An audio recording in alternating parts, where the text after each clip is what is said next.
I bed you இந்த மாதிரி வைல்டான experience வேற எந்த கண்ட்ரிலயும் கிடைக்காது. இது ஒரு நேச்சுரல் ஹாட் ஸ்ப்ரிங். இங்க இருக்க தண்ணி நம்ம உடம்புக்கு ஏத்த மாதிரி வெது வெதுன்னு சூடா இருக்கும்.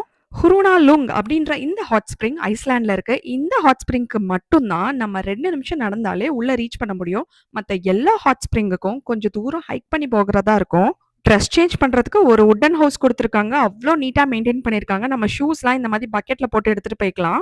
இங்க இந்த ஹாட் ஸ்ப்ரிங்ல குட்டி ஹட் மாதிரி கட்டி விட்டுருக்காங்க. அதுக்குள்ள பார்த்தா ஒரு சின்ன டப் மாதிரி இருக்கு. அதுலயும் நம்ம நின்னு இயற்கையை ரசிச்சுக்கிட்டே குளிக்கலாம். பூமிக்கு அடியில இருந்து இந்த தண்ணி நேச்சுரலா அதுவாவே ஹீட் ஆயி வருது. நாங்க வந்திருக்கிறது ஜூன் மாசம். ஐஸ்லாண்ட்ல இது சம்மர் சீசன். அப்ப கூட வெளியில கொஞ்சம் குளிருது. ஆனா தண்ணிக்குள்ள வந்ததுக்கு அப்புறம் ரொம்ப சூடா நல்லா இருக்கு. இங்க இருக்க தண்ணி பார்த்தீங்கன்னா, அவ்ளோ கிளீனா இருக்கு. கூழாங்கல்லாம் போட்டு வச்சிருக்கிறதுனால ரொம்ப கம்ஃபர்டபுளாவே நம்ம குளிக்கலாம். ஃபேமிலியோட போறவங்களுக்கு ரொம்ப பெஸ்ட் ஸ்பாட் இது. ஏன்னா ரொம்ப ஆழமும் கிடையாது, நடக்கவும் தேவையில்ல. பிரைஸும் பார்த்தீங்கன்னா 1600 தான் ஒரு ஆளுக்கு ஆகுது.